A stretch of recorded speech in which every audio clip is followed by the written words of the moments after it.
যে যেভাবে বলেন কেয়ারটেকার তো নাই। এটা হচ্ছে একটা জনসম্মতির ভিত্তিতে গড়ে ওঠা শত শত শহীদের রক্তের উপর দাঁড়িয়ে বাংলাদেশকে মেরামত করার একটি বিপ্লবী সরকার। জীবন দিয়ে যে দ্রুত হাসিনার পতন হলো, এখন সিস্টেমগুলো সংস্কার না করে আপনি আবারও নির্বাচন খেলা খেললে দেশের কি অবস্থা হবে জনগণই মত দিচ্ছে। আমাদের ভিজিল্যান্ট থাকতে হবে বিচারাঙ্গনে, প্রশাসনে, পুলিশে, সাংবাদিকতায়, শিক্ষা বিভাগে, সব জায়গায় এই সরকারকে সহযোগিতা, এই সরকারের কোনো দেরি হলে সেটিকে ধরিয়ে দেওয়া। তখন তো আপনার 5ই আগস্ট 12:30টার দিকে বোধহয় স্ক্রলে আমরা দেখলাম যে সেনাবাহিনী প্রধান জেনারেল ওয়াকারুজ্জামান বক্তব্য রাখবেন এবং সেনাপ্রধানের বক্তব্যের লাইনে বলা ছিল স্ক্রলে যে যতক্ষণ উনি বক্তৃতা না দেন ততক্ষণ পর্যন্ত সবাইকে, সকল পক্ষকে ধৈর্য ধরার অনুরোধ জানাচ্ছে। তো ন্যাচারালি বাংলাদেশের রাজনীতি সচেতন মানুষ এবং আমরা যারা রাজনৈতিক কর্মী, আইনজীবী হয়েও আমরা তো বুঝতে পেরে গিয়েছি যে সেনাবাহিনী ছাত্র জনতার আন্দোলনকে সমর্থন করে একটা ব্যবস্থা নিচ্ছে। তো সুতরাং যে সেনাপ্রধান 5 তারিখে শেখ হাসিনার নির্দেশ মতো কত হাজার হাজার ছাত্র জনতা মারা যেত, কত রক্ত ঝরত, সেইটা করার পর শেখ হাসিনা কয়দিন টিকত, কিন্তু সেইটা না বলে ওই 5 তারিখের পরীক্ষায় তো বর্তমান সেনাপ্রধান এবং সেনাবাহিনী তারা তো প্রাথমিকভাবে উত্তীর্ণ হয়েছেন। এবং তার আগে 2রা অগাস্টে যে শনিবারে উনি দরবার করলেন, সেখানে তো সমস্ত তরুণ সেনা অফিসাররা একেবারে সিদ্ধান্ত আকারে বলল যে আমরা জনগণের বিরুদ্ধে আর গুলি করব না। তো সুতরাং এই সবাইকে সন্দেহ করা, সব বিষয় ষড়যন্ত্র খোঁজা, এটাও একটা আওয়ামী লীগের রোগের লক্ষণ। এইটা না করে সেনাপ্রধান তো তার ভূমিকা 5 তারিখে দেখিয়েছেন এবং একটা অত্যন্ত জনপ্রিয় এবং বুদ্ধিমান এবং আন্তর্জাতিক গণতান্ত্রিক বিশ্বের সমর্থন পুষ্ট সাহসী একজন মানুষ ডক্টর মোহাম্মদ ইউনূস সাহেবের নেতৃত্বে আমি আমার পূর্ববর্তী প্রথম বক্তা আমার অগ্রজ সোলেমান চৌধুরী সাহেবের সঙ্গে একমত যে এইটা অন্তর্বর্তী সরকারও না, যে যেভাবে বলেন কেয়ারটেকার তো নাই। এটা হচ্ছে একটা জনসম্মতির ভিত্তিতে গড়ে ওঠা শত শত শহীদের রক্তের উপর দাঁড়িয়ে বাংলাদেশকে মেরামত করার একটি বিপ্লবী সরকার। এখানে হাবিব ভাই থাকলে ভালো হতো। আওয়ামী লীগকে নির্বাচনে আসা না আসা তো অনেক পরের শব্দ, কিন্তু আমরা যেন এইটার লক্ষ্য না করি যে বিভিন্ন জায়গায় বিভিন্ন বড় বড় রাজনৈতিক দল নানাবিধ বাজারে অভিযোগ শুনি যে অভিযোগের ভিত্তি বিভিন্ন গিফটের বিনিময়ে অনেক আওয়ামী লীগকে বৈধতা দিচ্ছে। আজকে আমার প্রশ্ন, কেন বসুন্ধরা গ্রুপ এখনো কোনো আইনের আওতায় না? কি এক সিআইডি কি তদন্ত হয়েছে, এটা কোনো ব্যাপার? যে আনভিরের বিরুদ্ধে মুনিয়া হত্যা মামলা রয়ে গেছে, আবার হাইকোর্ট ডিভিশন রিভাইভ করেছে আপিলে। আর রাষ্ট্রপতির ব্যাপারে আমি সোলেমান চৌধুরী সাহেবের সঙ্গে একমত যে যতক্ষণ রাষ্ট্রপতি এই অন্তর্বর্তীকালীন সরকারকে সহযোগিতা করছে, আর এমনিও আমাদের যে সাংবিধানিক কাঠামো, তাতে তো আর রাষ্ট্রপতির কি এমন ফাংশন থাকে? রাষ্ট্রপতি যদি কোনো অ্যাক্ট বা অর্ডিন্যান্স না করে, দ্বিতীয়বার পাঠাবে, তাও যদি না করে সরকার এমনি পাশ করতে পারে। ওই যে সাবেক রাষ্ট্রপতি প্রয়াত শাহাবুদ্দিন সাহেব বলেছিল 91-এর ওই যে সংসদীয় গণতন্ত্রে ফিরার অ্যামেন্ডমেন্টের পর যে এর আর মাজার জিয়ারত করা আর মিলাদ করা ছাড়া রাষ্ট্রপতির কোনো কিছু নেই। তো সুতরাং আমরা হঠাৎ রাষ্ট্রপতিকে নিয়ে এত অস্থির হওয়ার কোনো দরকার নেই। ইস্যু বরং অন্যগুলো আছে। অন্যগুলো হচ্ছে যে 1 মাস পার হয়েছে, আমরা সংস্কারের দিকে কতটুকু এগিয়েছি। আরেকটা বিষয় হচ্ছে আমাদের রাজনৈতিক দলগুলো তাদের পুরাতন চরিত্র বদলাচ্ছে কিনা, আমরা কিন্তু সেইটা দুঃখজনকভাবে দেখছি না। বিশেষ করে বড় রাজনৈতিক দল যার ভারপ্রাপ্ত চেয়ারম্যান সুদূর লন্ডন থেকে বসে অনেক কষ্ট করে বহিষ্কারের পর বহিষ্কার করছেন। এমনকি প্রভাবশালী স্থায়ী কমিটির সদস্য এবং একজন যুগ্ম মহাসচিব, যিনি ডাকসুর সাবেক জিএসও ছিলেন, আমরা যখন সর্বদলীয় ছাত্র ঐক্যের নেতৃত্বে আন্দোলন করি, উনিও তখন আমাদের একজন নেতা, তো তাকেও শোকজ করেছে। এটিও একটি পজিটিভ সংস্কার বিএনপির দিক থেকে আমরা দেখছি। কিন্তু নেতাকর্মীদেরও সেলফ রেস্ট্রেইন করতে হবে।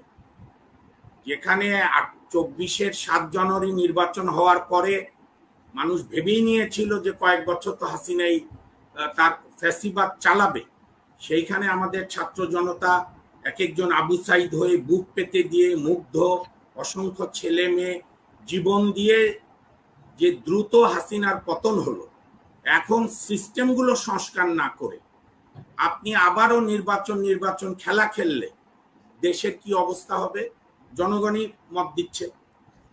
তো সুতরাং আজকে আপনি একটা জিনিস আমাদের মিলন ভাই মনে থাকবে, হাবিব ভাই থাকলে ভালো হতো, সোলেমান সাহেব আছেন নিশ্চয়ই, আমি এটা এরকম দেখিনি। 72-71 মুক্তিযুদ্ধের পর 72-এর মুক্তিযোদ্ধারা এসে 6 মাস শেখ মুজিব মিলিশিয়া ক্যাম্প গঠন করেছিল।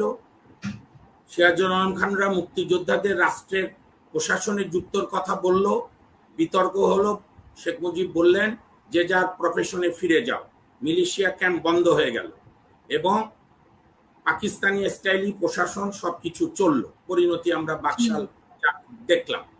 শোনেন, 90-এর গণঅভ্যুত্থানে হাবিব ভাইরা গণঅভ্যুত্থানের পর শাহাবুদ্দিন ক্ষমতায় আসলো, শাহাবুদ্দিন সাহেবরা বললো যার যার ছাত্ররা ফিরে যাও। 90-এর গণঅভ্যুত্থানে সর্বদলীয় ছাত্র ঐক্য 10 দফা দাবি দিয়েছিল, আমার কাছে নাই, পুরাতন ফাইলে থাকতে পারে আমার কলেজ জীবনে।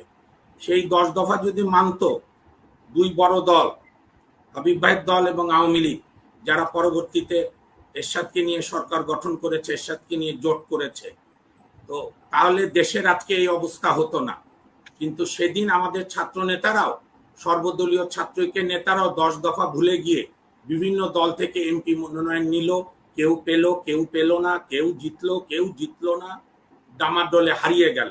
কিন্তু এইবার আমি পজিটিভ দেখছি যে এই যে জুলাই 36 আন্দোলনের নেতারা গতকালও সারা ঢাকা কাঁপিয়েছে এবং তারা আপনার ভিজিল্যান্টের মতো ভূমিকা পালন করছে, যে জনগণের রাষ্ট্রের সাংবিধানিক প্রতিষ্ঠানগুলো সংস্কার না করে শুধু পালা বদলের জন্য মানুষ রক্ত দেয়নি, শুধু এক দল থেকে আরেক দলকে ক্ষমতায় বসানোর জন্য এই মানুষ রক্ত দেয়নি।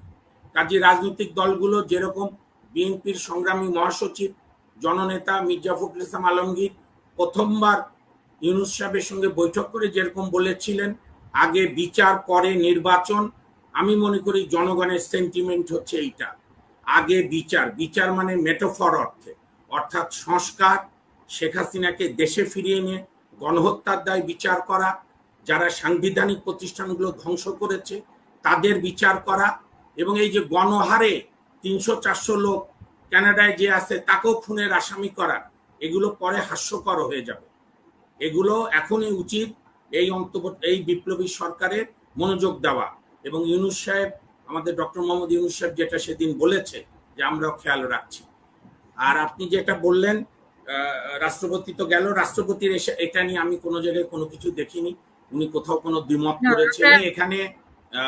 আমার বিশ্বাস যে সোলেমান সাহেব শুনছেন, আমি এখানে প্রশাসনিক সংস্কারে একেবারে ম্যান টু ম্যান চেঞ্জের স্টাইলটা কেমন হবে এটা আমার বলার চাইতে, উনি যেহেতু সর্বোচ্চ সচিব ছিলেন, অভিজ্ঞ মানুষ, উনি বললে পরবর্তী ফেজে, বা মিলন ভাইও মন্ত্রী ছিলেন দীর্ঘদিনের অভিজ্ঞ, ওনারা যে মানে আমরা প্রশাসন বা পুলিশের সংস্কার কি পুলিশের শেষ হাবিলদারকেও বদলাতে হবে কিনা, নাকি পুলিশের যারা দাগী আসামি তাদের গ্রেপ্তার করে বিচার এবং অন্যান্য এই সংস্কারগুলো খুব জটিল করতে হবে। আপনি বিচার বিভাগে যেটা বলছেন এইখানে আমাদের একটু হতাশা আছে, যেটা আমাদের বারের সভাপতি গত পরশু প্রেস কনফারেন্সে বলেছেন যে বিচার বিভাগের নিয়ে সংস্কার রহস্যজনকভাবে থেমে গেছে। আমি বারের সভাপতি জনাব মাহবুবউদ্দিন খোকনের এই বক্তব্যের সঙ্গে পুরোপুরি একমত। যেমন ছাত্র জনতার দাবির মুখে আপিল বিভাগের 6 জন বিচারপতি, প্রধান বিচার, এটা বলে আমি শেষ করছি, প্রধান বিচারপতি সহ পদত্যাগ করেছিলেন 10 তারিখ, এবং নতুন বিচারপতি সরাসরি প্রধান বিচারপতি হাইকোর্ট থেকে নিয়ে প্রধান আপিল বিভাগ চালু হয়েছে। আমরা আইনজীবীরা প্রথমে 50, পরে আরো অনেকে 55, 60, 30, 32 এরকম করে লিস্ট দিয়ে এখন সবগুলো লিস্ট মানে টালি করে দেখা গেছে যে 20 থেকে 25 জন একেবারে দলবাজ এবং সবচেয়ে বড় কথা দুর্নীতিবাজ, এবং যারা শেখ হাসিনা, শেখ তাপস, আনিসুল হকদের নির্দেশে বিচার কার্য করেছে। হাবিব ভাই আসলে আমি বলবো হাবিব ভাইয়ের কন্টেম্পটের বিচার কিভাবে হয়েছিল। আমরা হাবিব ভাইয়ের পক্ষে দাঁড়াতে গিয়ে আমাকেও কন্টেম্পটের আদেশ দিয়ে ফেলেছিল ওই হাইকোর্টের বিচারপতি। তো সুতরাং হাইকোর্টের সংস্কারটা একদম জরুরি। এইটা জনগণের জন্য চেয়েও বড় জরুরি এই সরকারের স্থিতিশীলতার জন্য।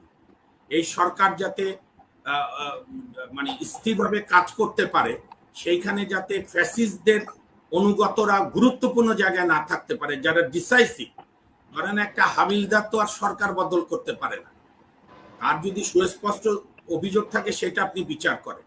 কিন্তু হাইকোর্ট বিভাগের রিট বেঞ্চে যদি আপনি ফ্যাসিস্ট সরকারের অনুগত লোকদের রেখে দেন, যারা শেখ তাপসকে তোয়াজ করে বিচারপতি হননি, শুধু শেখ তাপসের নির্দেশে।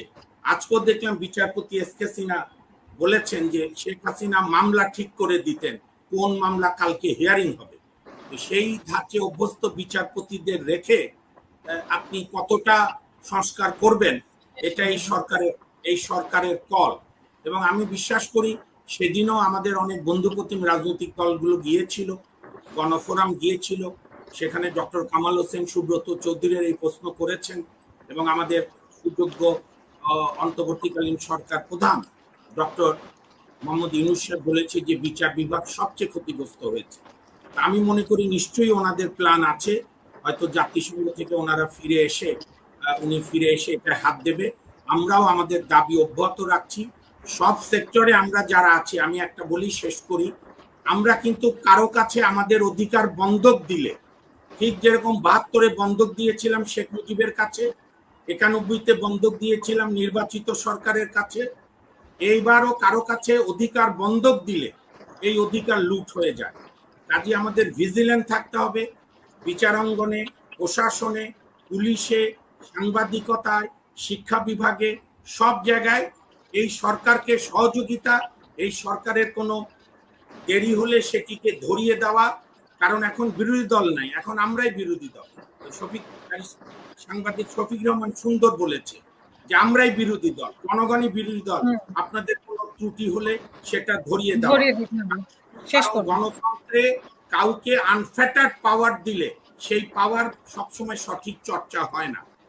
আর আমি আরেকটা অনুরোধ করব হাবিব ভাইয়ের মাধ্যমে, শুনছেন কিনা জানি না, বিএনপির সংস্কারটা আরো জরুরি করেন। ক্ষমতায় যাওয়াই একমাত্র রাজনৈতিক দলের লক্ষ্য হওয়া উচিত। যে অপ্রিয় কাজগুলো আপনারা ক্ষমতায় গিয়ে হয়তো করতে পারবেন না জনগণের ভোটে, বা এখনো লক্ষণ দেখা যাচ্ছে না। বিএনপির আইনজীবী সংগঠন গত 1 মাসে বিচার বিভাগের সংস্কার নিয়ে একটিবারও কোনো শব্দ উচ্চারণ করেনি। তো সুতরাং এই সরকারকে অপ্রিয় কাজগুলো করতে দেন, সোলেমান ভাইদের মতো অভিজ্ঞ ব্যক্তিদের পরামর্শ নিতে দেন, সারোয়ার ভাই, আমরা সহ সবাই মিলে। এবং সবচেয়ে আমি শেষ করছি, সবচেয়ে আস্থার কথা হচ্ছে 90 বা 72-এর মতো আমাদের এবারকার সাহসী যোদ্ধারা মাঠ ছেড়ে দেয়নি। কাজে এটা সবাই সতর্ক থাকবেন। আমাদের শহীদদের উত্তরসূরিরা মাঠে অত্যন্ত্র প্রহরীর মতো আছে, আমরাও চাই তারা থাকুক। ধন্যবাদ।